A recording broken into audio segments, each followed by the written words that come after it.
ageism isn't going to go away. Not at all. We have a culture, we're living in a culture that values youth over experience, and it values cheap labor over skills, and it values apathy over work ethic. And how many times have you worked with somebody who didn't give a damn about that job? They didn't care. They're younger, maybe. They don't have your work ethic if you're a little bit older or a lot older. But ageism isn't going to go away. So what we have to do is try to overcome ageism and do the best that we can to overcome it.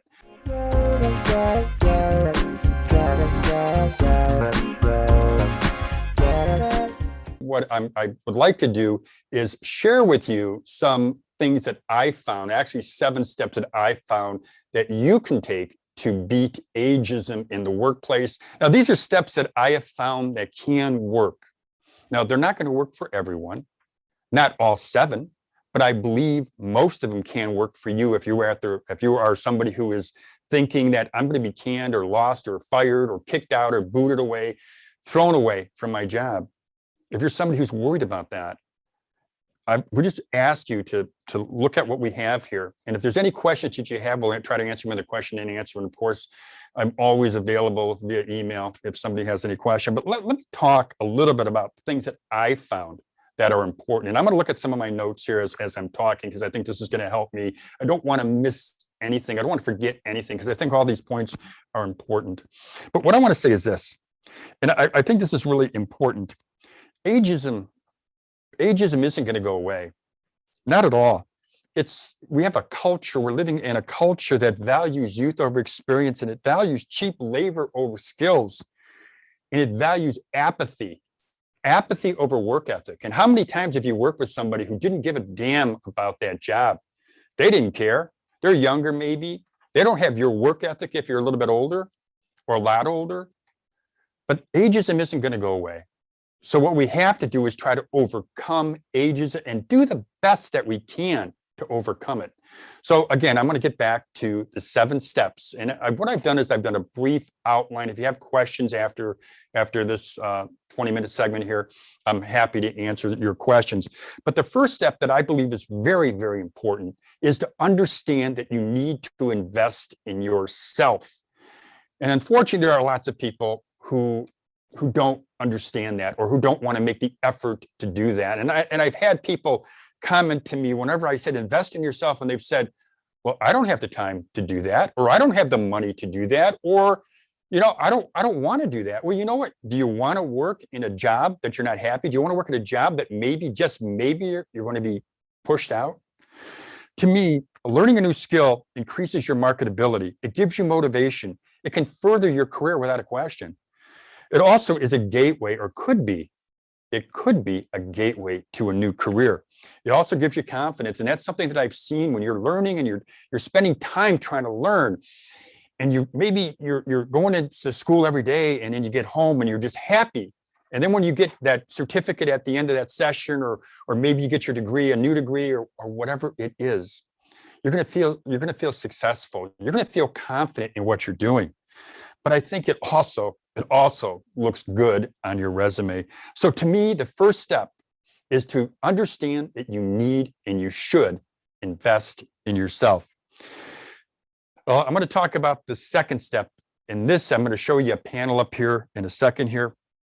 The second step, which I consider extremely important, is to start a side hustle. But the second step is right here. Older Americans are starting more businesses than ever.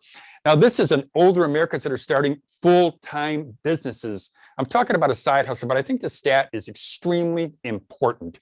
It says the 55 to 64-year-old age group accounted for 26% of new entrepreneurs in 2017, and that's according to the Ewing Marion Kauffman Foundation.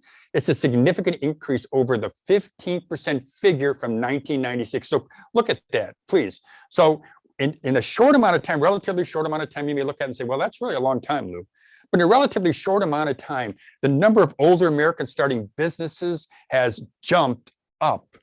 But I suggest this: before you start a new business, it is wiser to go ahead and to start what I consider to be a side hustle. And there are many reasons to start a side hustle.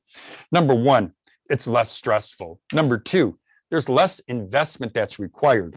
Number three, you can progress at your own pace. And this is so important because you don't have to feel pressure that you got to accomplish things. When I started my first business, my very first business, I jumped into it full force, quit my full-time job, making really good money. And I said, I'm going to start a business, but I had all this pressure on me to make money.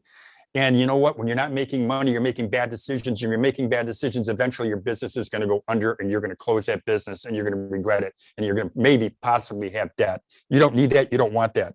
So for those folks, especially for those folks who don't and haven't been through what I call the rigors of starting a business, this is the wisest thing that I believe you can do, which is to start a side hustle instead of a full-time business.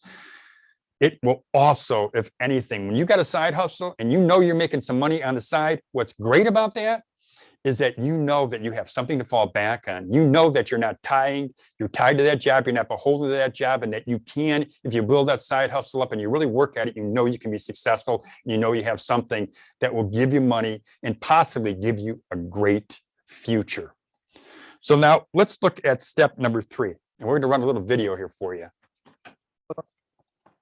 You learn all this complicated stuff. It's an MBA. But if you improve your communication skills, I will guarantee you that you'll earn 50% more money over your lifetime. And I said it's kind of beneath the business school to teach about speaking better, writing better, but that is what counts. And it isn't really, some elaborate formula about options or something. And so I tell every one of them, I said, unless you really think you're good at this now, go out and improve your speaking and communication skills. I found that video interesting. That video has been all over the internet. People have played that video all over. It's been played. You may have seen it yourself, but I agree with Warren 100%. The value of communication skills, it can't be overstated. When I started my very first business, I think one of the reasons that I wasn't successful with that business was because I did not have good communication skills. That was just something that I didn't have. What I did was I would go at my computer all day long and work there and hope business was going to come in, and it didn't. It wasn't till I decided one day when I was desperate, I didn't have any money. I was desperate. I decided I'm going to get out. I'm going to start going out. I'm going to start practicing my sales pitch. I'm going to start trying to bring in business.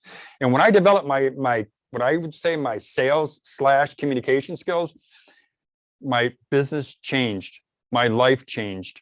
And I gravitated into a second business, which was my publishing company, which eventually grew and grew and grew. And it was because of my communication skills that I was able to meet some movers and shakers in this country that I would never have met or learned from if I hadn't done that.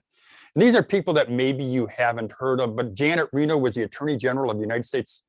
I got to meet Janet. I got to walk around with Janet. I almost want to say hang out with Janet.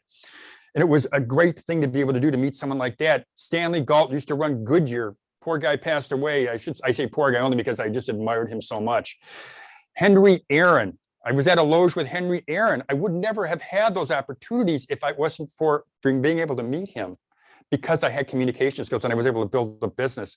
Communication skills are critical. You can't sell if you can't persuade. You can't lead if you're unable to motivate. You can't communicate it effectively. You can't communicate effectively if you don't listen. It's an incredible point there. Develop your communication skills, my friend. We're going to go to another panel here now. In this panel here, it says advance older workers' bargaining power. And I thought long and hard about putting this up because I've gotten some criticism lately because I interviewed Stuart Applebaum. He is the fellow, the gentleman who is the president of the union that tried to unionize Amazon in Bessemer, Alabama. You probably heard about it. I believe this.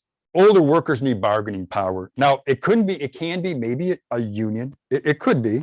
But for anything at all, we need to have a stronger, as older folks, we need bargaining power. And maybe it's bargaining power could just be you improving your bargaining power on your own. Maybe it can be using or developing a position of strength, or maybe what it is legislation from the federal government, which I don't see that happening. But that is something that is recommended by the Schwartz Center for Economic Policy Analysis. But what we know is this: older workers are losing bargaining power on the job. And according to the Schwartz Center, they're advocating for federal efforts to protect institutions and policies that support workers' rights. But I don't see the federal, unfortunately, I don't see the federal government stepping into that. But I wanted to put this out there just because I think bargaining power is important. And sometimes bargaining power is just by, again, I go back, putting yourself in a position of strength. But it's something that I see as extremely important. And now what we're going to do is going to go to the fifth step, which is to master your interview skills. Now, let me say this. Let's look at this headline here for a second, if you don't mind.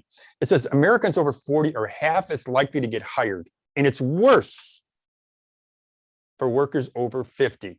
It says when managers could determine an applicant's age group, and these are hiring managers, those over 40 were between 46 and 65% less likely to get a job offer than those under 40. And it's because of their age. And these are fellows, ladies, gentlemen who are in their 40 age range. A recent Gallup internationally representative survey program found that formal employment rates plunge once people enter their 50s. Now, here's the question I have, or statement I'll make to you here, is if you know how difficult it is to find a job as you get older, the one thing that I think is very, very important to do, it's critical, is to master your interview skills. Become great at interviewing. One of the things that I had the good fortune to do when I was younger, I thought it was good fortune, was I applied to General Electric. And I went in for that interview, and quite frankly, I bombed. I didn't know how to interview. I went in there, they asked me a lot of questions. I answered the best I could, but I didn't do very well. Well, I left that interview and I was just devastated. I knew I didn't get the job, but I knew I wanted to work at GE because I admired Jack Welch so much when he ran GE. GE at that point was the company to work at, especially GE Finance, which is where I was applying. But I left there. I was devastated. I was hurt. I was upset. And I went home. And what I did is I just practiced all the answers, the other questions rather, the answers to the questions that were asked of me. And I just wanted to become great at interviewing. And eventually I became pretty darn good at it. But eventually, as I found, rather than taking a job working for another company, what I decided to do is just to become an entrepreneur and work for myself. But going and learning firsthand what it takes to get a job, learning the importance of interview skills and being good, that was a huge help to me. So now what I want to do is I want to go to something that I think is extremely important in step 6, which is to work with a mentor or a business coach. And I think this is a critical thing that every single person out there should be looking to do. And maybe one thing I believe is as we get older, we already know a lot of this stuff. We know how important it is. I grew up in housing projects. I grew up with a single mom. I didn't have a father figure in my life. I was working and in business with people who had father figures. Their father figures were also in business. Their father figures were their mentor. I could learn from them, but it was nothing like having my own mentor. I was fortunate though. One thing I did do is I found a guy named Harry Farr. Harry Farr was a General Motors executive. He retired and he guided me and helped me to launch my first business, my first successful business. Harry was incredible. He helped me, he encouraged me. He gave me advice that I found to be invaluable, and it helped me to make a successful business that went from $80,000 my first year to generating millions of dollars by the time I sold that company. But I also had, when I started this channel here, Over 50 TV, I got a couple mentors. One guy, Scott Ernst, who I work with today. Scott has been a huge help to me.